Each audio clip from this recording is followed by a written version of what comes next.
Let's mic history को जानो।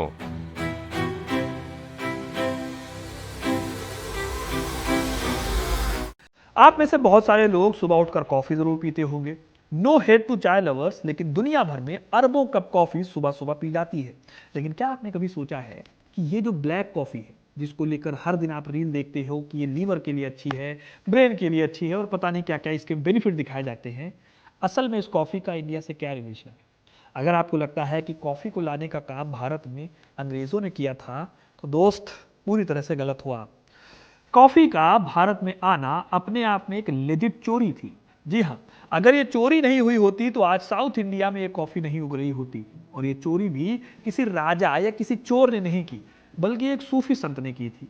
आज मैं आपको ले चलूंगा कॉफी की उस हिस्ट्री की ओर जहां पर जिसके बारे में लोगों को कम पता है। आखिर ऐसा क्या हुआ कि एक सूफी संत को कॉफी चुरानी पड़ी? आपको पता चलेगा कि एक इंसिडेंट ने कॉफी को पूरी तरह से इंडिया से कैसे खत्म कर दिया, लेकिन फिर कैसे इंडिया ने फाइट बैक किया और दुनिया के सबसे बड़े कॉफी प्रोड्यूसर्स में से एक बन गया। ये सब पता चलेगा इस वीडियो में, तो एंड तक बने रहिएगा, क्योंकि अपने इतिहास नहीं जानोगे तो खुद को कैसे पहचानोगे। दोस्तों, यूपीएससी आज भी इंडिया के सबसे टफ एग्जाम्स में से एक है। हर साल 10 लाख लोग इस एग्जाम के लिए अपीयर होते हैं या फॉर्म भरते हैं। अब यूपीएससी के लिए पढ़ते तो सब हैं, पर प्रीलिम्स वही निकालते हैं जो सही टाइम पर खुद को टेस्ट करते हैं। और सेल्फ टेस्टिंग का वो फॉर्मूला हमने एक्सपर्ट्स के साथ मिलकर महीनों की मेहनत के बाद तैयार किया है, वो भी सिर्फ आपके लिए। हिस्ट्री कनेक्ट की यूपीएससी टेस्ट सीरीज को हमने इसी पर्पस से डिजाइन किया है कि आपका प्रोकास्टिनेशन खत्म हो जाए, टाल मटोल वाली बातें ना रह जाएं। एक प्रॉपर टाइम बाउंड शेड्यूल के साथ आपको 15 टेस्ट मिलेंगे जो पूरे सिलेबस को कॉम्प्रिहेंसिव तरीके से कवर करेंगे। इसमें सिर्फ आंसर नहीं होंगे, बल्कि इन डेप्थ एक्सप्लेनेशन मिलेगी आपको, जो आपको यूपीएससी माइंडसेट में ट्रेन करेगी। आपको पता है कि मैं अपने कंटेंट की क्वालिटी से कभी भी समझौता नहीं करता हूं, और वही सीरियसनेस आपको इन टेस्ट पेपर्स में भी दिखेगी। अगर आप इस साल के प्रीलिम्स को लेकर सीरियस हैं और एग्जाम देना चाहते हैं, तो इस टेस्ट सीरीज को मिस करना एक बड़ी गलती हो सकती है। लिंक आपको डिस्क्रिप्शन और पिन्ड कमेंट्स में मिल जाएगा, वहां जाकर टेस्ट सीरीज को ज्वाइन कीजिए और अभी तुरंत चेकआउट कीजिए। तो कहानी में आगे बढ़ते हैं। कॉफी शब्द अरबी भाषा से निकला है। अरबी में कॉफी को कहवा कहते हैं। कॉफी की स्टोरी शॉर्ट में बताऊं तो बहुत इंटरेस्टिंग है। इसका पौधा मिला था इथियोपिया में। कहा जाता है कि इथियोपिया में काल्डी नाम का एक गड़रिया था। एक दिन उसकी बकरी पागल हो गई। वो जब देखो तब झूमे जाए, कंट्रोल में नहीं आ रही थी। जब काल्दी को समझ नहीं आया कि क्या हुआ है, तो उसने पीछे जाकर देखा। तब उसको ये पौधा मिला जो बकरी खा गई थी। हालांकि पौधा भले ही इथियोपिया में मिला, लेकिन इससे कॉफी बनानी सिखाई यमन ने। इथियोपिया गए कुछ सूफी संतों को जब ये पौधा दिखा, तो वो इसे अपने साथ लेकर आए। क्योंकि इस्लामिक देशों में शराब पर पाबंदी थी, इसलिए यमन में इसे बनाया जाने लगा। शुरुआत में इसे कहवा कहा गया। ऐसा इसलिए क्योंकि कहवा शब्द मूल रूप से अरबी में एक तरह की शराब के लिए इस्तेमाल होता था। यह शराब भूख मिटाती थी। सूफियों ने इसे इबादत का नशा बना दिया, ताकि वो रात भर जाग कर अल्लाह का जिक्र कर सके। इसी वजह से यूरोप के कुछ लोगों ने शुरुआत में कॉफी को द वाइन ऑफ इस्लाम कहा। लेकिन सवाल आता है कि ये कॉफी इंडिया कैसे पहुंची? वो संत कौन थे जिन्होंने ये चोरी की? ये सवाल इसलिए भी वाजिब है क्योंकि यमन के लोगों ने कभी भी कॉफी को अपने देश से बाहर ले जाने ही नहीं दिया। ऐसा इसलिए क्योंकि 17वीं सदी में यमन की इकोनॉमी पूरी तरह से कॉफी पर टिकी थी। मोचा बंदरगाह से होने वाला ट्रेड उन्हें दुनिया के सबसे अमीर देशों में से एक बना रहा था। इसलिए यमन को कॉफी की स्मगलिंग हर हाल में रोकनी थी। इसके लिए बहुत क्लियर कट नियम थे। कोई भी विदेशी यात्री कॉफी का कच्चा बीज नहीं ले जा सकता था।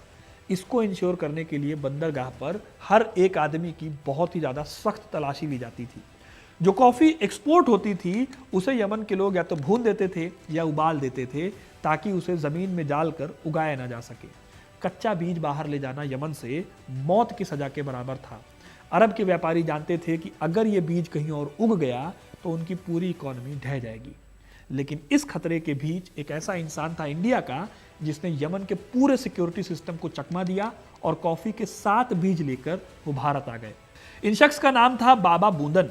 उनका ये कंट्रीब्यूशन इतना बड़ा था कि आज भी साउथ इंडिया में एक पहाड़ी का नाम उनके नाम पर है। खैर, बाबा बूदन सूफी संत थे। 1670 के आसपास वो मक्का की तीर्थ यात्रा से लौट रहे थे। रास्ते में वो यमन के मोचा शहर में रुके।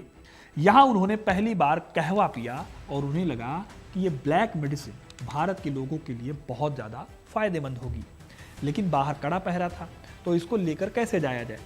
इतिहासकार एंथोनी वाइल्ड अपनी किताब the east India company book of coffee इसमें लिखते हैं कि बाबा बुदन ने ऐसा रिस्क लिया जो आज की डेट में भी इम्पॉसिबल लगता है। उन्होंने कॉफी के 7 बीज लिए और अपनी लंबी दाढ़ी में उसे छिपा लिया। 7 इसलिए क्योंकि इस्लाम में इस नंबर की बहुत इंपॉर्टेंस है। शायद इसी रूहानी ताकत के भरोसे उन्होंने यमन के उन कड़े पहरेदारों की आंखों में धूल झोंकी। ये वो चोरी थी जिसने इंडिया के साउथ में रेवोल्यूशन ला दिया। इस एक चोरी की बदौलत भारत की ज्योग्राफी भी चेंज होने वाली थी। अगर बाबा बुदन वो बीज नहीं लाते तो शायद भारत में कॉफी अंग्रेजों के आने से पहले तक नहीं आती। यानी भारत में कॉफी की शुरुआत कोलोनियलिज्म से नहीं बल्कि सूफिज्म से हुई थी।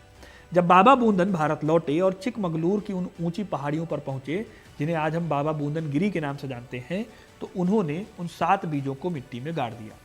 समुद्र तल से 1829 मीटर की ऊंचाई पर ये बीज जल्दी ही कॉफी का पौधा बन गए। ये कोई नॉर्मल इंसिडेंट नहीं था, ये दुनिया की पहली ऐसी घटना थी जब कॉफी अरब के बाहर बहुत ही सक्सेसफुली उगाई गई। अरबों का सदियों पुराना मोनोपोली उस दिन एक सूफी संत की दाढ़ी में छिपकर भारत पहुंच गया। इस तरह इंडिया में एंट्री हुई कॉफी की। लेकिन कहानी यहां खत्म नहीं होती। क्या आप जानते हैं कि बाबा बुदन से भी पहले भारत में कॉफी के सबूत मिलते हैं? इतिहासकार Sandeep Kumar revisiting coffee consumption in early India में एक शॉकिंग फैक्ट बताते हैं। वो बताते हैं कि 16वीं सदी के मुगल रिकॉर्ड्स में कॉफी हाउसेस का जिक्र मिलता है।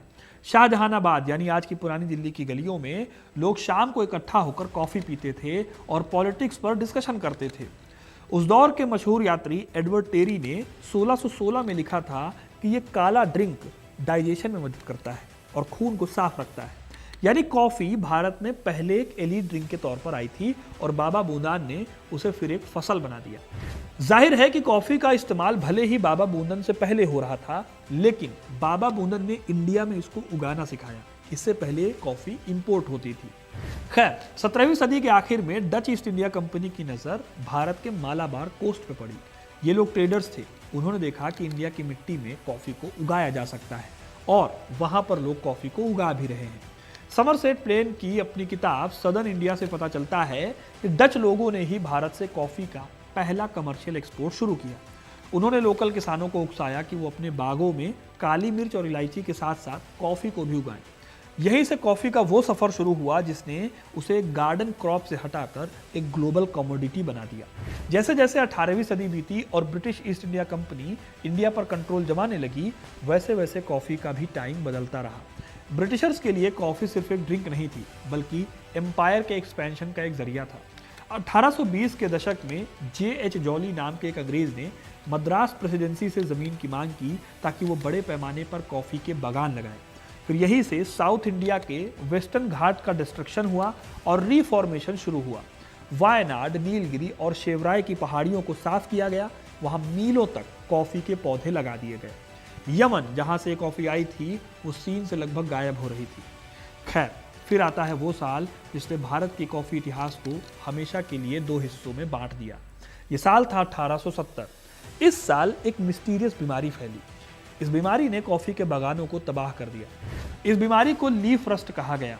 यह फंगस इतना खतरनाक था कि देखते ही देखते हजारों एकड़ के बागान राख होने लगे। इतिहासकार जॉन एम टैलबॉट अपनी किताब ग्राउंड्स फॉर एग्रीमेंट में लिखते हैं कि इस रस्ट ने कॉलोनियल ताकतों की कमर तोड़ दी।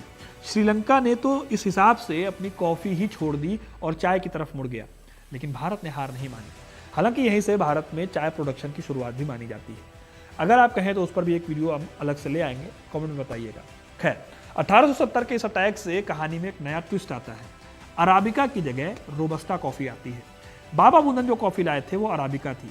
ये काफी नॉर्मल कॉफी थी जिसे बहुत ज्यादा केयर की जरूरत पड़ती थी, लेकिन रोबस्टा ऐसी कॉफी नहीं थी। इसे 1900 के आसपास इंडो चाइना से भारत लाया गया। आज भी इंडिया की 70% कॉफी रोबस्टा कॉफी है।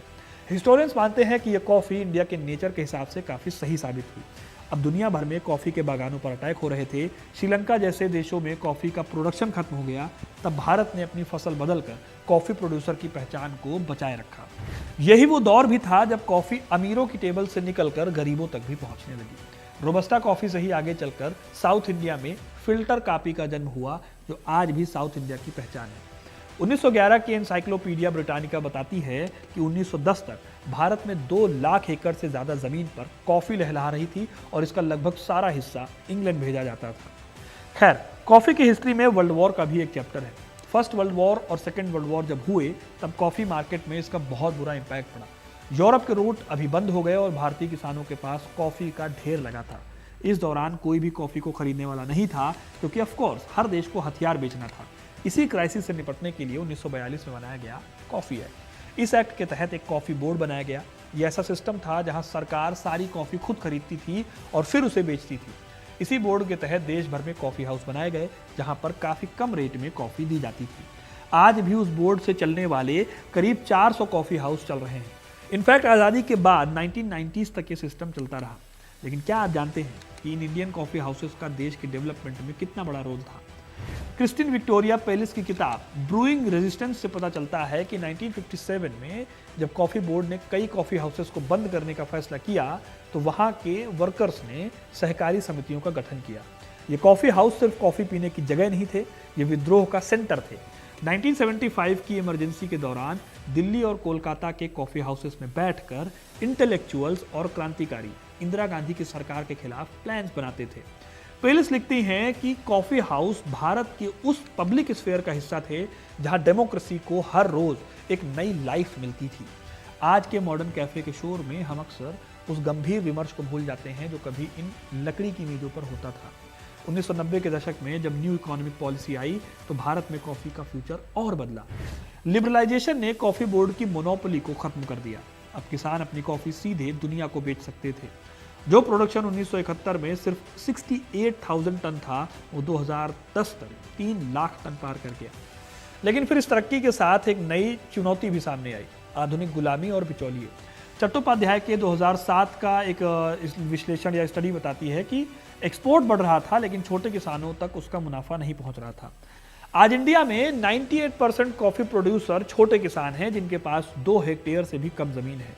उनकी जिंदगी हर साल मॉनसून और इंटरनेशनल प्राइसेस के बीच झूलती रहती है। इन सब के अलावा कॉफी का एक और अनसुना पहलू है, वो है इसका सोशल इम्पैक्ट। आंध्र प्रदेश की अराकू घाटी की कहानी इसका सबसे क्लासिक एग्जाम्पल है। ये एरिया कभी अपनी गरीबी और पोडू या झूम खेती की वजह से जाना जाता था। इससे जंगल बर्बाद हो रहे थे। लेकिन 1976 के बाद यहाँ कॉफी जब लाई गई तो आदिवासी समुदायों की जिंदगी बदल गई। जर्नल ऑफ फार्माकोग्नोसी के 2019 के एक स्टडी के हिसाब से अराकू के किसानों की इनकम कॉफी की वजह से 3 गुना बढ़ी। आज अराकू की कॉफी पेरिस के बाजारों में बिकती है और इसे दुनिया की सबसे बेहतरीन ऑर्गेनिक कॉफी में जाना जाता है। ये सिर्फ एक फसल नहीं थी, बल्कि एक पूरी कम्युनिटी के आत्मसम्मान की कहानी है। अब दोस्तों, ये तो कहानी हो गई कॉफी के इंडिया आने की। शॉर्ट में मैं आपको ये बता देता हूं कि दुनिया भर में कॉफी कैसे पहुंची। अब ये तो मैंने आपको बता दिया था कि यूरोप में इस ड्रिंक को इस्लामिक ड्रिंक कहा जाता था। यही वजह थी कि इस ड्रिंक को कैथोलिक चर्च ने बैन कर रखा था। लेकिन फिर एक पोप ने इस ड्रिंक को पॉपुलर कर दिया। इटली के पोप क्लेमेंट द 8 को एक बार किसी ने कॉफी पिलाई। इस कॉफी को पीकर उन्हें इतना अच्छा लगा कि उन्होंने इसे ईसाई ड्रिंक डिक्लेयर कर दिया। इसके बाद तो यूरोप के कोने कोने में कॉफी खूब फेमस हुई। ब्रिटेन के साथ यूरोप के तमाम देशों में कॉफी घर खुलने लगे। हालांकि शुरुआत में इसके कड़वे टेस्ट की वजह से लोगों ने इसे ज़्यादा पसंद नहीं किया, लेकिन फिर इसका भी सॉल्यूशन मिल गया। 19वीं सदी में इटली में एस्प्रेसो मशीन बनी। इसमें बहुत तेज प्रेशर में पानी कॉफ़ी बीन्स के ऊपर डाला जाता था और कॉफ़ी तैयार हो जाती थी। इससे कॉफ़ी बनाना आसान होता गया और आम लोगों ने इसे अपनाना शुरू कर दिया। अब जाहिर है कि ये कॉफ़ी यूरोप के देशों के साथ साथ उनकी कॉलोनीज तक पहुंची, जैसे कि अमेरिका, इंडिया और अफ्रीका के देश। अमेरिका में तो कॉफ़ी 18वीं सदी में खूब पॉपुलर हुई, जब चाय पर लगे टैक्स के विरोध में अमेरिका के बोस्टन शहर के लोगों ने करीब 45 टन चाय को समुद्र में बहा दिया और उन्होंने कॉफ़ी को अपना लिया। इसी को अमेरिकन रेवोल्यूशन की शुरुआत भी माना जाता है। इस तरह जब भारत में कॉफ़ी अपने पैर पसार रही थी, तब उसी दौर में दुनिया भर में कॉफ़ी की दीवानगी बढ़ती जा रही थी। लेकिन क्या कॉफ़ी की कहानी बस इतनी है? जवाब है नहीं। कॉफ़ी के सामने आज एक बहुत बड़ा चैलेंज खड़ा है। ये चैलेंज है क्लाइमेट चेंज। +1 की रिपोर्ट बताती है कि 2050 तक दुनिया में कॉफ़ी उगाने लायक ज़मीन 50% तक कम हो जाएगी। भारत के वेस्टर्न घाट जो अपनी बायोडाइवर्सिटी के लिए जाने जाते हैं, वो आज खतरे में हैं। अगर टेम्परेचर ऐसे ही बढ़ता रहा तो शायद वो दिन दूर नहीं जब कॉफ़ी भी फिर से एक लग्जरी बन जाएगी।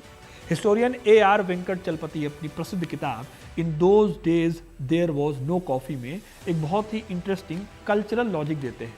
वो कहते हैं कि कॉफ़ी ने साउथ इंडिया के सोशल स्ट्रक्चर को बदल दिया। इसने मेहमान नवाजी के नए तरीके सिखाए और पुराने परंपराओं को चैलेंज किया। आज जब हम थर्ड वेव कॉफ़ी या स्पेशलिटी ब्रू की बात करते हैं तो हम उसी हिस्टोरिकल यात्रा को आगे बढ़ा रहे होते हैं जो बाबा बुदन ने शुरू की थी। मॉनसून मालाबार जैसी किस्में जो कभी समुद्री यात्राओं के दौरान नमी की वजह से गलती से बन गई थी, आज वो भारत की स्पेशलिटी बन चुकी है। कुल मिलाकर दोस्तों, कॉफ़ी का फ्यूचर सस्टेनेबिलिटी में है। क्या हम नेचर के साथ तालमेल बिठा सकते हैं? वो शैडो ग्रोन या कॉफ़ी को बचा पाएंगे जिसकी वजह से वेस्टर्न घाट के जंगल आज भी बचे हुए। कॉफ़ी बोर्ड का लक्ष्य 2047 तक 9 लाख टन प्रोडक्शन का है, लेकिन ये टारगेट केवल तभी हासिल होगा जब हम उन लाखों छोटे किसानों और उन पहाड़ियों की सेहत का ध्यान रखें जिन्होंने हमें सदियों से पाला है। इतिहास गवाह है दोस्तों कि साम्राज्यों का उदय और पतन अक्सर छोटे छोटे व्यापारिक रास्तों और फसलों पर टिका होता है। कॉफ़ी ने हमें एक बार जोड़ा है, अब इसे बचाने की जिम्मेदारी हमारी है। वैसे मुझे जो पसंद है वो है ब्लैक कॉफ़ी। आपको किस तरह की कॉफ़ी पसंद है कमेंट करके ज़रूर बताइएगा। वीडियो को लाइक और शेयर करना ना भूलें और ऐसे इंटरेस्टिंग कहानियों के लिए, इतिहास से जुड़े रहने के लिए हिस्ट्री कनेक्ट को सब्सक्राइब जरूर करें। धन्यवाद।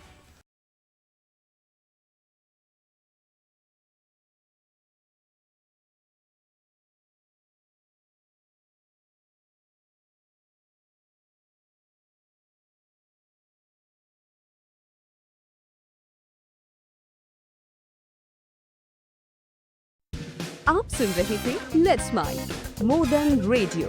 फॉलो कीजिए हमें हमारे सोशल मीडिया प्लेटफॉर्म्स पर।